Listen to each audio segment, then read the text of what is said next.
क्या औकात है इन लोगों की, प्लीज माफ कर देना। पर इनके कान के नीचे बजा दी है। बात ना सिर्फ एक फिल्म के बारे में नहीं रह गई है, ये बात अब उससे आगे बढ़ गई है। पहले ही सेंटेंस से हेटेड, ये यूएसपी है इस बंदे की। भगवान का नाम लेता है, आपके सामने कुछ और रखा है। टाइगर जिंदा है में एक सीन है कि भी रोंगटे खड़े हो गए होंगे उसे खूरदने के लिए। और वो महिला पात्र कौन है? हिंदू महिला का ही पात्र दिख रहा था ये एक अलग तरह की बकवास है। कि we are not terrorists, we are businessmen. यार ये बंदा कहाँ से सोचता है, मतलब इसका दिमाग कहाँ है। तो रघु कहता है कि मैं तो उस शत्रु को, उस दुश्मन को मारकर उसकी छाती में झंडा गाड़ूंगा। तो इस बंदे ने बॉर्डर फिल्म की और सनी देओल की भी ऐसी करती होती। गोलियां टेररिस्ट भी चलाते हैं, गोलियां सिपाही भी चलाते हैं, और एक टेररिस्ट की मौत को कुत्ते की मौत कहा जाता है। इस जैसे यूट्यूबर को सपोर्ट करते हैं। I was shocked. तो इसको देखना बंद करो। ये बंदा ना बीमार है, और ये बीमारी ना छूत की बीमारी है। ये अपनी मर्यादा भूल गए हैं। को अब खोलिए और ध्यान से सुनिए। रॉ में रहकर सिर्फ भजिया तली है, ये बोलना चाहते हो? नहीं, सीन अच्छा था, मेरे को खुद को बहुत पसंद है, तो तुमको मजाक उड़ाना है। ये तो टूथपिक है। लेकिन ऋतिक रोशन के साथ दिखा है। अरे मेरे भाई यार, क्या क्या बोलूं यार, मैं मतलब समझ में नहीं आता। सिर्फ अपनी वीडियो के लिए तू कंटेंट उठा रहा था। ऋतिक रोशन और जूनियर एनटीआर स्पाइज हैं या फिर नचोले हैं साले। ऋतिक रोशन एक नेपो किड है, तो उनको गालियां तो मत दो, लेकिन कुछ औलाद ही नालायक होती है। भाई तुमको इसमें क्या गलत दिख गया? ये तो बचपन में जेब गतरे, जो कि फिल्म में दिखाया भी है। तेरे प्राइम मिनिस्टर को असैसिनेट करने की कोशिश कर रहा था लोड़ू। तो इंडिया फर्स्ट ही तो है। कहां पे होता है ये, कब हुआ ये इंडियन मिलिट्री में? आपको मैं एक सीक्रेट बात बताता हूँ, देखा कि नहीं देखा? फिल्म में ऋतिक रोशन की एक बेटी का एंगल है। चिट भी मेरी, पर्ट भी मेरी, ऐसा काम है तुम्हारा। इस शादी रचाते हुए दिखाना चाहिए। मेरे को टॉर्चर हो रहा है, मैं और सहन नहीं कर सकता। क्या बात कर रहे हैं? सबसे पहले तो आप सबका बहुत बहुत शुक्रिया, मेरी पिछली वीडियो को इतना प्यार देने के लिए, मुझे सपोर्ट करने के लिए। आप लोगों ने उस वीडियो को देखा, लाइक किया, शेयर किया, कमेंट किया। आप सबका तहे दिल से बहुत बहुत शुक्रिया। आप सब इसी तरह प्यार देते रहिए, और मैं आप सबके लिए कुछ ना कुछ हमेशा अच्छा लाने की कोशिश ज़रूर करता रहूँगा। उस वीडियो ने कहीं ना कहीं शायद कुछ तो अफेक्ट किया है। उन्हीं में से एक यूट्यूबर ने एक वीडियो डाला है जिसमें उनका जो बात करने का लहजा है वो थोड़ा नरम लग रहा है, थोड़ी नरमी से बात कर रहे हैं। और इतना ही नहीं, बल्कि उन्होंने अपने सब्सक्राइबर्स से माफ़ी भी मांगी है। मेरा 2 दिन से मन में बहुत कुछ चल रहा था, तो यही बात रखना था। ये किसी को अगर बुरा भी लगे तो मैं दिल से माफी चाहता हूँ, प्लीज माफ कर देना। जो कि बनती तो थी, अपने सब्सक्राइबर्स को ग्रांटेड लेने के लिए माफ़ी तो बनती थी। अब मुझे नहीं पता कि ये उस वीडियो की वजह से हुआ है, किसी और बात की वजह से हुआ है, या फिर ऋतिक या जूनियर एनटीआर दोनों में से किसी एक ने इनके सपने में आकर इनके कान के नीचे बजा दी है। मुझे नहीं पता, पर उन्होंने माफ़ी मांगी है, जो कि अच्छी बात है। अब बात करते हैं आज की वीडियो के बारे में। देखो ऐसा है ना, मुझे कभी भी ऐसा नहीं लगा था कि मैं कभी भी किसी यूट्यूबर को रोस्ट करूंगा या ट्रोल करूंगा, जो भी आप कहते हैं। पिछली वीडियो जो मैंने बनाई थी वो भी इस इंटेंशन के साथ बिल्कुल नहीं बनाई थी कि किसी बड़े यूट्यूबर को मैं रोस्ट कर दूंगा तो लोग मेरी भी वीडियो देखेंगे, मुझे भी सब्सक्राइब करेंगे, मुझे भी सपोर्ट करेंगे। ऐसा बिल्कुल नहीं है। ऐसा होता तो कब का कर दिया होता। मुझे सच में दिल से ऐसा लगा कि इस बार बोलना ज़रूरी है, और इसीलिए मैंने वो वीडियो बनाई। अब वो वीडियो बनाने के बाद आप ही में से कुछ लोगों ने कमेंट में मुझे और कुछ लोगों के बारे में बताया, और जब जाकर मैंने उनकी वीडियोस देखी तो मुझे लगा कि यार ये लोग तो उन लोगों से भी आगे है, तो इन लोगों पर भी वीडियो बनाना ज़रूरी है। ये वीडियो बनाने का मेरा पर्पज़ फिर से वॉर 2 का रिव्यू करना नहीं है, वो तो हो गया। वॉर 2 का रिव्यू मैंने कर दिया है पिछली वीडियो में। पर अब बात ना सिर्फ एक फिल्म के बारे में नहीं रह गई है, ये बात अब उससे आगे बढ़ गई है, और मुझे उसी के बारे में इस वीडियो में बात करनी है। हो सकता है कि आज जिन 2 लोगों के बारे में मैं बात करने वाला, वो 2 लोग शायद आपके फेवरेट यूट्यूबर्स हो, उनको आप सपोर्ट करते हो, और मुझे ऐसा लगता है कि उनके बारे में भी बात करना ज़रूरी है, और इसीलिए आज की ये वीडियो मैं बना रहा हूँ। अब सबसे पहले बात करते हैं इन महाशय के बारे में। इन महाशय ने भी वॉर 2 का रिव्यू किया है, और उस वीडियो में उन्होंने भर-भर की बुराइयाँ ही की है। और इन्होंने एक और वीडियो डाली है वॉर 2 के बारे में ही, जिसका टाइटल इन्होंने दिया है 3 deeply problematic scenes of war 2। अब यार वो टाइटल देख के मैं तो यार सोच में ही पड़ गया। मैंने सोचा कि यार फ़िल्म तो मैंने भी देखी है, फ़िल्म में इन्होंने ऐसा क्या देख लिया जो मैंने महसूस भी नहीं किया। तो आइए देखते हैं कि उन्होंने अपनी उस वीडियो में क्या कहा है। बॉलीवुड का जो पाकिस्तान प्रेम से भरा हुआ आईएसआई यूनिवर्स है, जिसे वो स्पाई यूनिवर्स कहते हैं। पहले ही सेंटेंस से हेटेड, शुरुआत ही हेट से की है। ये यूएसपी है इस बंदे की। अपनी हर वीडियो में ये सिर्फ नेगेटिविटी और हेट की ही बातें करता है। इसी से इसका घर भी चलता है। वीडियो की शुरुआत में ये भगवान का नाम लेता है। नारायण नारायण नारायण नारायण। अब देखिए कि ये दोनों चीज़ें कितनी ज़्यादा कॉन्ट्राडिक्टरी है। एक तरफ ये बंदा वीडियो शुरू करने से पहले भगवान का नाम लेता है, और फिर उसी वीडियो में हेटर्ड और नेगेटिविटी की बातें करता है। भगवान जो हमें प्यार सिखाते हैं, नफ़रत से दूर रखते हैं, पॉजिटिविटी के बारे में सिखाते हैं, ये बंदा उन्हीं भगवान का नाम लेके नारायण नारायण बोल के हेटर्ड और नेगेटिविटी फैलाता है। यही इस बंदे की यूएसपी है। ये सब मैं सिर्फ इस एक सेंटेंस की वजह से नहीं बोल रहा हूँ। आगे देखिए इसने अपनी वीडियो में क्या कहा है। आईएसआई स्पाई यूनिवर्स जो भी है, उसकी पिछली फिल्में देखी होंगी तो लगभग सभी फिल्मों में भारत और पाकिस्तान को एक लेवल पर लाकर खड़ा करने का प्रयास किया है। अब जैसा कि इसने कहा कि पाकिस्तान प्रेमी आईएसआई यूनिवर्स, मुझे नहीं पता कि इसने स्पाई यूनिवर्स की कौन सी फिल्में देखी है। ये बंदा हर चीज़ को नेगेटिविटी से ही देखता है। चुन-चुन के ये बंदा नेगेटिव चीज़ें ही निकालता है हर चीज़ में से। अब जिस तरह से ये बोल रहा है पाकिस्तान प्रेमी आईएसआई यूनिवर्स, इसके कहने का मतलब ये है कि इस स्पाई यूनिवर्स में आईएसआई के प्रति प्यार दिखाया जाता है, पाकिस्तान के प्रति प्यार दिखाया जाता है। अब यार मैंने भी स्पाई यूनिवर्स की सारी फ़िल्में देखी है। जहाँ तक मुझे पता है स्पाई यूनिवर्स की एक भी फ़िल्म में आईएसआई के प्रति या पाकिस्तान के प्रति प्यार बिल्कुल भी नहीं दिखाया गया। जो दिखाया गया है वो कुछ और है और इस बंदे ने आपके सामने कुछ और रखा है। टाइगर ज़िंदा है में एक सीन है जहाँ दोनों देशों के जो झंडे हैं वो लहराए जाते हैं और मैं गारंटी से कहता हूँ कि वो सीन देखकर आपके भी रोंगटे खड़े हो गए होंगे। वो सीन आप में से कई लोगों का one of the best scene होगा उस फ़िल्म का। और अगर ऐसा है तो कहाँ की नेगेटिविटी, कहाँ का आईएसआई के प्रति प्यार और कहाँ का पाकिस्तान के प्रति प्यार। पर ये इंसान उस मक्खी की तरह है जो इंसान का पूरा अच्छा शरीर छोड़कर उसकी ज़ख्म पे जाकर बैठता है, उसे खुरदने के लिए। और इतना ही नहीं, आगे इसने और बकवास की है। आइए सुनते हैं। जो बांग्लादेश की क्राइम लॉर्ड जो दिखाई है, एक महिला पात्र दिखाया है और वो महिला पात्र कौन है? हिंदू महिला का ही पात्र दिख रहा था, माथे पर बिंदी वगैरह उसकी लगाई हुई है बॉलीवुड वालों के अनुसार। अब ये एक अलग तरह की बकवास है। दरअसल ये बंदा इस कैरेक्टर के बारे में बात कर रहा है जो वॉर 2 में दिखाया गया है, जो बांग्लादेश से बिलॉन्ग करती है। अब इस बंदे ने इस कैरेक्टर के सर पे टिकली देख ली और इसका जो दिमाग है जो नेगेटिविटी और हेट्रेड से भरा हुआ है वो उसी डायरेक्शन में दौड़ा, उसी डायरेक्शन में उसने सोचा और आकर अपने यूट्यूब चैनल पे उसने बक दिया। और पर इस बंदे को थोड़ा-सा अगर दिमाग होता, थोड़ी-सी अगर सोचने की एबिलिटी इसमें होती, तो इसने नोटिस किया होता कि वो जो बिंदी है वो लाल कलर की नहीं है। इंडियन कल्चर में लाल कलर की बिंदी लगाई जाती है। वो जो बिंदी है वो काले कलर की है और काले कलर की बिंदी लगाने का पर्पस कुछ और होता है। कुछ साउथ एशियन कंट्रीज़ में जैसे कि नेपाल, श्रीलंका और बांग्लादेश, इन देशों के कल्चर में भी बिंदियाँ लगाई जाती है। और इसीलिए वो जो कैरेक्टर दिखाया गया है बांग्लादेशी वुमन का कैरेक्टर, उसे काले कलर की टिकली लगाए हुए दिखाया गया है। तो पर अगर इतनी सोचने की क्षमता इस बंदे में होती तो इस तरह की बकवास बातें ये बिल्कुल नहीं करता। एक पाकिस्तानी जो क्राइम लॉर्ड है, उसको ये बोलते हुए दिखाया है कि we are not terrorists, we are businessmen. ये जो लाइन है ना, ये लाइन रशियन क्राइम लॉर्ड से भी बुलवाई जा सकती थी, किसी और देश के क्राइम लॉर्ड को दिखाकर उससे भी ये बात बुलवाई जा सकती थी, पर स्पेसिफिक यहाँ पर पाकिस्तानी से ही ये बात बॉलीवुड ने क्यों बुलवाई? वो कीड़ा। यार ये बंदा कहाँ से सोचता है, मतलब इसका दिमाग कहाँ है, यहाँ है या घुटने में है?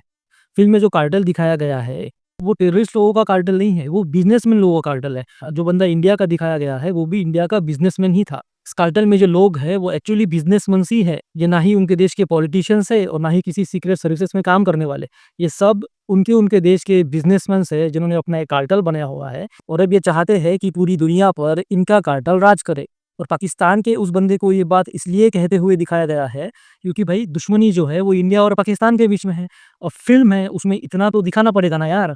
तो भाई तुमको फ़िल्में समझ में भी आती है या नहीं कि बस देखा, आया, कुछ भी बक दिया, कुछ भी बकवास कर दिया और हो गया। जो मेजर लुथरा का कैरेक्टर है आशुतोष राणा का, वो आर्मी में भर्ती कराने के लिए, रिक्रूट करने के लिए वहां पर वो जाते हैं।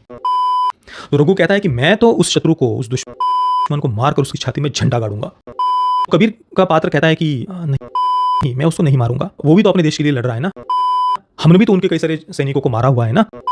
ऐसे कबीर के पात्र को समझदार, सेंसिबल और इंडिया फर्स्ट की मेंटलिटी वाला दिखाया है। यार अच्छा हुआ जब बॉर्डर फिल्म रिलीज हुई थी, तब ना ही यूट्यूब था और ना ही फिल्मों के रिव्यूज होते थे, क्योंकि अगर ऐसा होता तो इस बंदे ने बॉर्डर फिल्म की और सनी देओल की भी ऐसी तैसी कर दी होती। बॉर्डर फिल्म में एंडिंग में एक सीन दिखाया गया है जहां इंडियन आर्मी के हाथ में एक पाकिस्तान का सिपाही लग जाता है।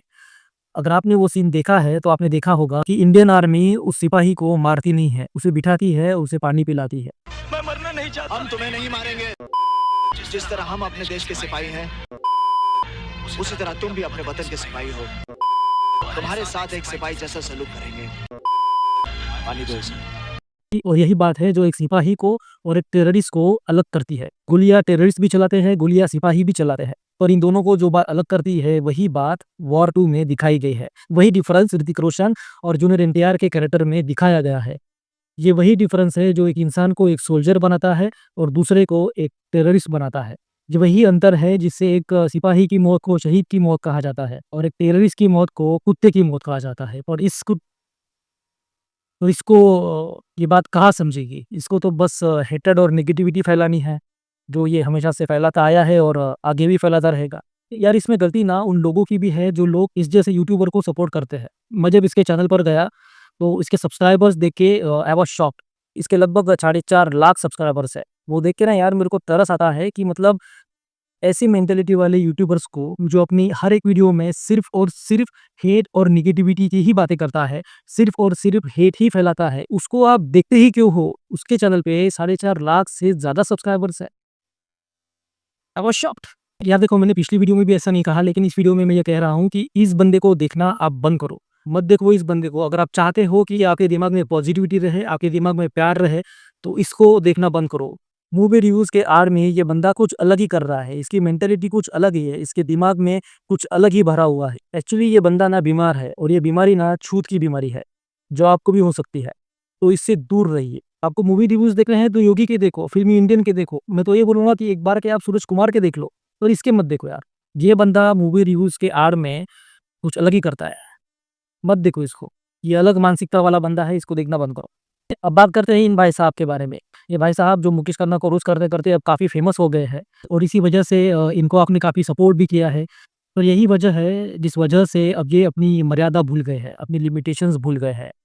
तो भाई साहब, अपनी हर वीडियो में जो आप अपने कान बंद करते हैं उनको अब खोलिए और ध्यान से सुनिए। इन्होंने भी वॉर 2 का रिव्यू किया है, और उस रिव्यू में इन्होंने भी कई सारी बकवास बातें की है। आइए सुनते हैं। और जैसे ही ये भेड़िया ऋतिक को देखता है वो इंस्टेंटली डर जाता है। ऐसा कहा जाता है कि जब भी किसी वोल्फ के साथ आपका एनकाउंटर हो तो आपको उसकी आंखों में देखना चाहिए, उसके साथ एक आई कांटेक्ट मेंटेन करना चाहिए। इसलिए क्योंकि ये आपकी आंखों में देख के वो वोल्फ आपको जज करता है कि आप डरे हुए हैं या नहीं, और यही बात वॉर 2 में दिखाई गई है। वो वुल्फ जब ऋतिक रोशन की आँखों में देखता है, वो उन्हें देख के डर जाता है। अब ऋतिक रोशन का कैरेक्टर जिस तरह से दिखाया गया है, अब वो एक मर्सिनरी बन गए हैं, दुनिया के सबसे बड़े कातिल बन गए हैं, जो किसी को भी मार सकते हैं, और इसीलिए वो शायद वो वुल्फ भी ऋतिक रोशन से घबरा जाता है। तो भाई उसमें प्रॉब्लम क्या है? ऋतिक रोशन का कैरेक्टर ही उस तरह का पोर्ट्रे किया गया है, लेकिन आपको तो बस बकवास करनी है। भाई साहब जापान जाते हैं किसी को मारने, वहां पे ये 2 दर्जन हाईली स्किल्ड जापानीज कटाना स्वॉर्ड वॉरियर्स फाइटर्स जो हाईली ट्रेंड हैं उनको चित कर देते हैं एक हाथ से कटाना चला के। हाँ, वो जापानीज़ लोग बहुत ट्रेंड है, कुंग-फू, ताइक्वांडो, कराटे सीखे हुए हैं, और ऋतिक रोशन जिसको एक बेस्ट एजेंट प्रेज़ेंट किया गया है, मर्सिनरी प्रेज़ेंट किया गया है, उसमें रॉ में रह के सिर्फ़ भजिया तली है। ये बोलना चाहते हो? या तुम ये बोलना चाहते हो कि एक इंडियन एजेंसी का एजेंट उन जापानीज़ गुंडों से बेहतर नहीं हो सकता? ये बोलना चाहते हो? बाहुबली 2 में प्रभास ने अकेले पूरी की पूरी सेना को, जिसमें 1000-2000 या शायद ज़्यादा लोग हो, प्रभास ने अकेले ख़त्म कर दिया था, और वो सीन देख के तुमने बड़ी तालियाँ बजाई होंगी, बड़ी सीटियाँ बजाई होंगी। नहीं, सीन अच्छा था, मेरे को खुद को बहुत पसंद है, लेकिन इम्पॉसिबल है ना, एक बंदा पूरी की पूरी सेना को तो ख़त्म कर सकता नहीं है। लेकिन भाई फ़िल्म है, एंटरटेनमेंट है, देख के अच्छा लगता है, मज़ा आता है। और जब ऋतिक रोशन सिर्फ़ 2 दर्जन लोगों को मारता है, तो तुमको मज़ाक उड़ाना है। भाई साहब आयरन क्लॉज को दोनों जांघों में से बड़े बड़े आयरन क्लॉज को निकाल के ऐसे फेंक देते थे। हाँ, ये तो टूथपिक है। हाँ भाई, माना कि आयरन क्लॉज़ ऋतिक रोशन के पैरों में घुसा दिए हैं, लेकिन ऐसा नहीं है कि उसको दर्द नहीं हो रहा है। उस सीन में क्लियरली दिखाया गया है कि उसको दर्द हो रहा है। जब ऋतिक रोशन उन आयरन क्लॉज़ को अपने पैरों से निकालता है, तो उसे दर्द होता है। ऋतिक रोशन का जिस तरह का कैरेक्टर दिखाया गया है, वो कैरेक्टर हर तरह का दर्द सहन कर सकता है। उसी तरह का वो कैरेक्टर दिखाया गया है। अब तुम क्या चाहते हो भाई, कि उस फ़िल्म का हीरो पूरी फ़िल्म में लंगड़ाते हुए चले? This is what you want? क्या हो गया अगर दिखाया है तो? जब यही सीन अगर प्रभास, रामचरण या फिर कोई हॉलीवुड के स्टार के साथ दिखाया जाता, तो आप उनके तारीफ़ों के फूल बाँध देते। लेकिन ऋतिक रोशन के साथ दिखाया है, तो आप उनका मज़ाक उड़ाते। तो जूनियर एनटीआर भाई क्या करता है, अपने कपड़े उतारने लगता है, अपनी गियर उतार के फेंक देता है, वेपन्स के बिना जा रहा है ये हेवीली आर्म्ड सोमालीज को मारने के लिए, सब कुछ फेंक देता है, कहता है मैं हाथों से लड़ूंगा। अरे मेरे भाई, यार क्या क्या बोलूँ यार मैं, मतलब समझ में नहीं आता मेरे तो। भाई तूने सच में फ़िल्म देखी है? सच में फ़िल्म अच्छी तरह से देखी है, या सिर्फ़ अपनी वीडियो के लिए तू कंटेंट उठा रहा था? भाई जिस चीज़ को पकड़ के एनटीआर वो बोट पे जाता है ना, वो जो चीज़ है वो उसका वेट नहीं उठा पाती, इसीलिए वो अपने गियर्स और कपड़े उतार के रखता है।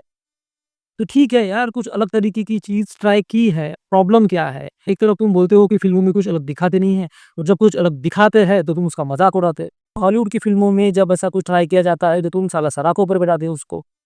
उसकी तारीफ़ें करते हो, क्या-क्या बातें नहीं करते हो उसके बारे में। और जब एक बॉलीवुड फ़िल्म इस तरह का कुछ ट्राई करती है, थोड़ा-सा एप्रिसिएशन तो छोड़ो, तुमको सिर्फ़ उसका मज़ाक ही उड़ाना है। कहता था वो तो ये चूतिया फेंक आया। ऋतिक रोशन और जूनियर एनटीआर स्पाइज हैं या फिर नचोले हैं साले।